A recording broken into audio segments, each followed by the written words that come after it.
Bom, pessoal, a aula de hoje a gente vai falar então de cinemática vetorial. O próprio nome já fala, a gente vai trabalhar com vetores, beleza? Então, primeiro ponto para a gente entender um vetor aí, ele tem que ter três características. Primeiro,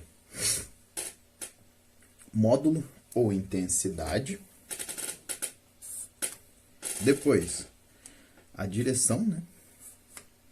E o sentido. O que seria essa direção e esse sentido? A direção, no plano cartesiano lá, você pode ter crescente, decrescente em x, em y, certo? Ou norte-sul, leste-oeste, noroeste, sudeste, sul. Agora, o sentido. O sentido pode ser positivo ou negativo. Um exemplo que a gente pode ter, um vetor ele pode estar no sul, sentido negativo. Seria negativo de sul, então seria o norte. Beleza? Tudo bem? Para a gente estudar, então, os vetores, então, primeira condição, módulo. O módulo quer dizer o tamanho do vetor ou a intensidade desse vetor. Depois, a gente vai ter aí direção dada pela reta suporte. Aí essa reta suporte a gente tem que ver para onde ela está sendo apontada, beleza? E sentido, a orientação do segmento, se é na orientação do sentido positivo ou negativo, beleza? Por que a gente vai estudar isso? Para a gente poder definir alguns termos em relação a vetores, né? Para velocidade, aceleração, deslocamento e derivados, beleza? Bom, seguindo aí então, entendida essa primeira parte, o que quer dizer então o módulo de um vetor? O módulo de um vetor, como que eu vou achar ele? Como que eu encontro ele? Se eu pensar aqui, eu tenho um vetor vermelho, certo? V. Esse vetor vermelho V, ele faz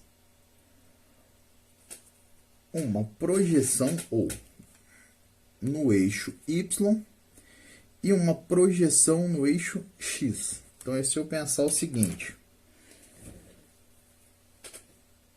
se eu iluminar o meu vetor de cima para baixo, eu vou ter essa projeção no eixo X, certo? Se eu iluminar ele da direita para a esquerda, no caso aqui, eu vou ter uma projeção no eixo Y. Aí a gente pensar então, se eu colocasse uma iluminação, é a sombra que ele faria no eixo X, e se eu colocasse a iluminação nesse sentido, é a sombra que esse vetor faria no eixo Y. E aí eu vou ter duas coordenadas, certo? Coordenada em X e a coordenada em Y desse meu vetor. Ou teria um vetor VY na coordenada em Y e um vetor Vx na coordenada em X, certo? Tá, mas tudo bem. Por que eu vou entender isso? Porque quando eu determinar o módulo dele, ou quando eu determinar o tamanho, a intensidade, como que eu faço? É simplesmente eu pegar o valor desse Vx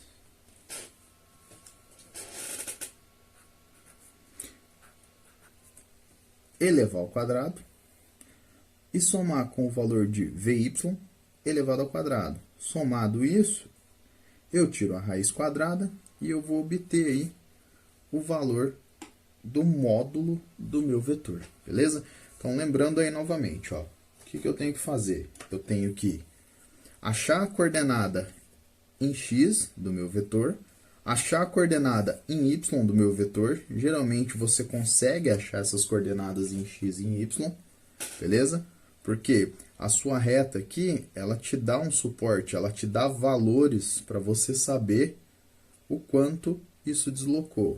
E aqui na reta em y também te dá os valores. Então, você consegue achar os valores em x e os valores em y, certo?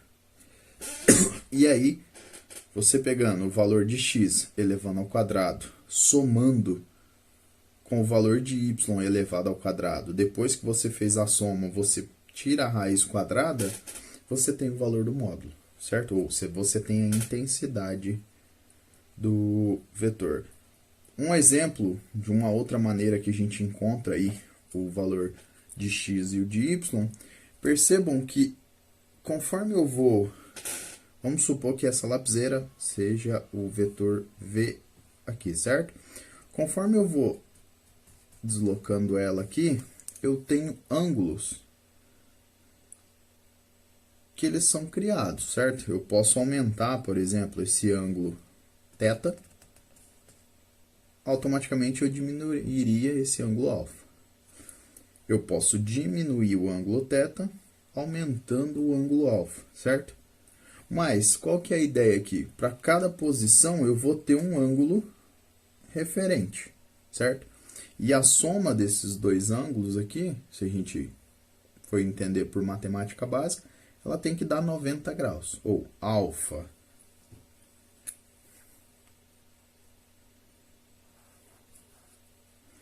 mais θ tem que ser igual a 90 graus. Beleza? Por que eu estou falando disso? Porque quando eu for determinar quem é o meu Vx, como que eu faria isso? É simplesmente eu pegar o meu vetor V e multiplicar pelo cosseno do ângulo dele. Por que o cosseno? Se você pensar, é uma regrinha básica. O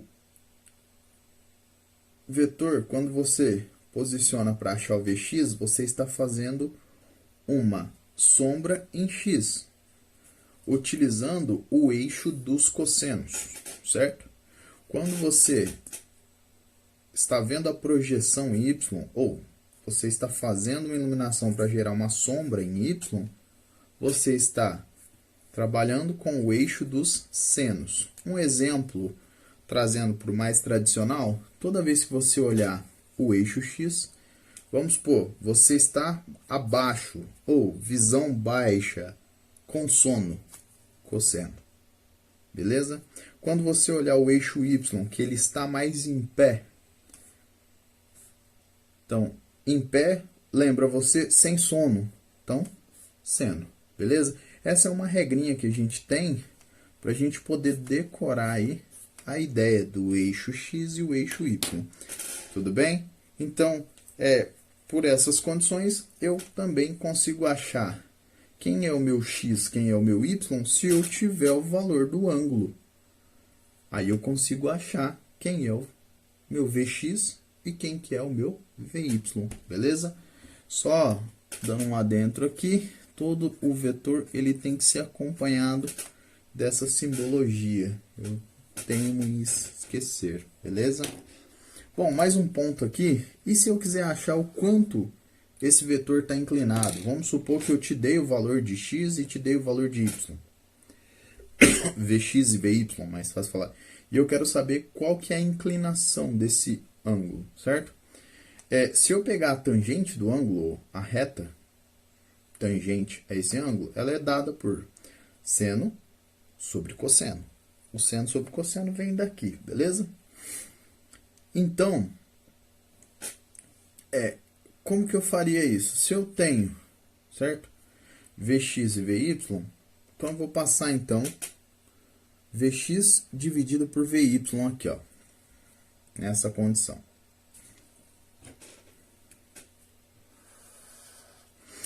Se vocês analisarem, os dois estão multiplicados por V. Tudo que é multiplicado igual, sai fora. Certo? Então, Vx sobre Vy, ou seria cosseno sobre seno.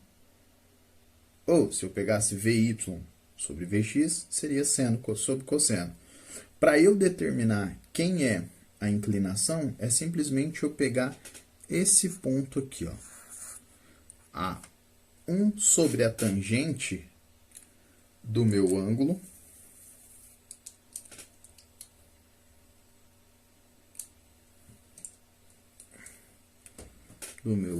θ vai ser igual à inclinação que você quer.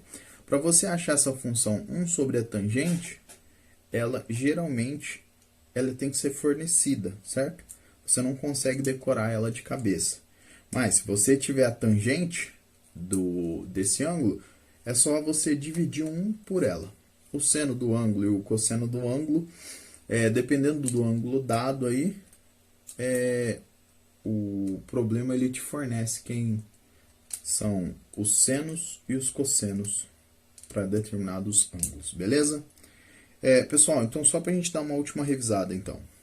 Eu tenho um vetor. Esse vetor, ele me representa aí por um eixo x, formando um Vx, e também por um eixo y, formando um Vy. Se eu quero saber a intensidade do vetor, ou o módulo do vetor, seria essa equação, certo? O módulo seria a raiz quadrada de Vx ao quadrado, mais Vy ao quadrado, tudo isso dentro da raiz, beleza? Se eu quiser achar, então, por outro modo, então, Vx igual ao vetor que eu tenho, cosseno do ângulo, desde que o meu ângulo me seja dado, ou desde que eu tenha o ângulo, certo? Para poder achar. E para achar o Vy, seria V seno do ângulo.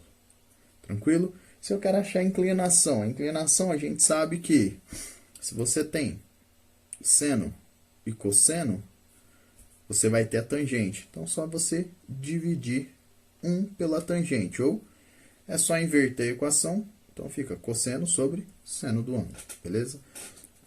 Entendi até sim, Ronaldo. Vamos seguindo, então, para mostrar para vocês algumas equações. Bom, quando que eu sei que dois vetores são iguais? Quando eles possuem mesmo módulo, módulos, direção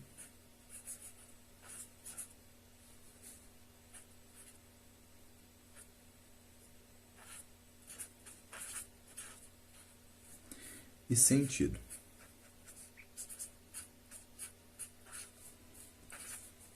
Então, isso aqui tem que ser igual aos dois para eu considerar dois vetores iguais. No caso, o vetor R e o vetor S, eles são paralelos, beleza? Então, um está paralelo ao outro. Por quê? Direção mesma. Os módulos, eles podem ser diferentes. Aqui eu não representei o valor dos módulos.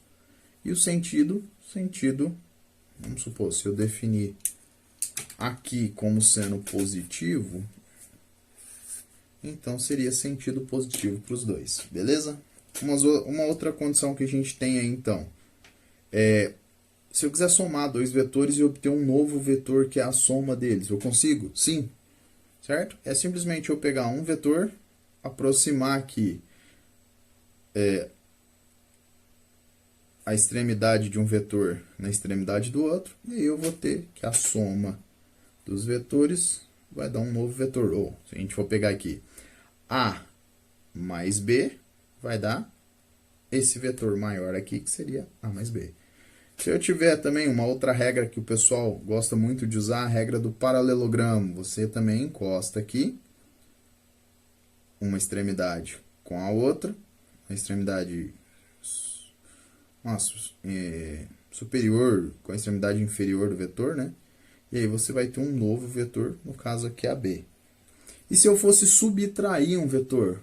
Seria a mesma condição, certo? Seria eu juntar, porém, um vetor, como ele está no sentido negativo, então, em vez de eu ter um vetor que ele é a soma dos dois, eu vou ter um vetor menor, que é a diferença. Então, essa condição eu posso chamar de, em vez de soma, de diferença.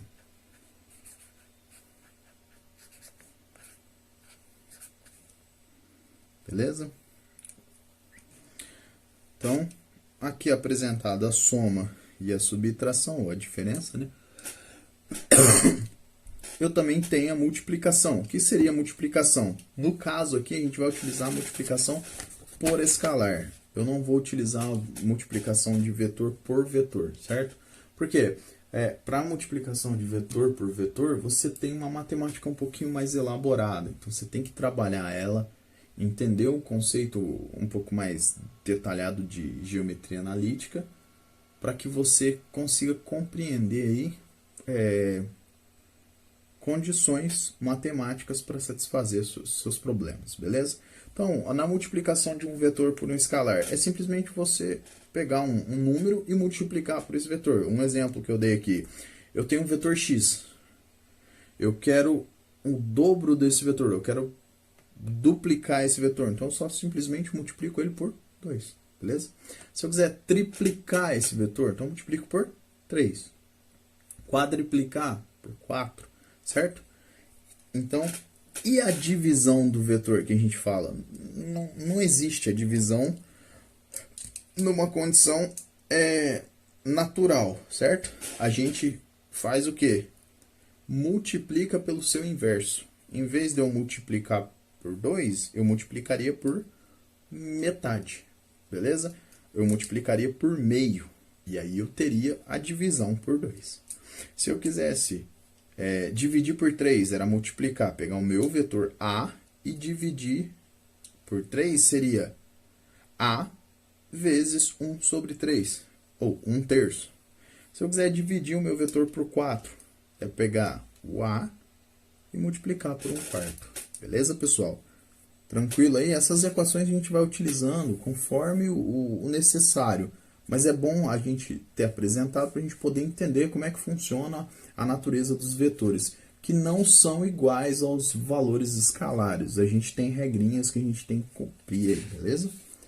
Bom, chegando aí então, eu tenho, do mesmo jeito que lá na cinemática escalar, eu também tenho na cinemática vetorial algumas regras. E essas regras são que todo vetor deslocamento ele tem que ter uma coordenada x e uma coordenada y. Foi o que eu apresentei para vocês lá na reta, que ela vai ter um correspondente em x e um correspondente em y.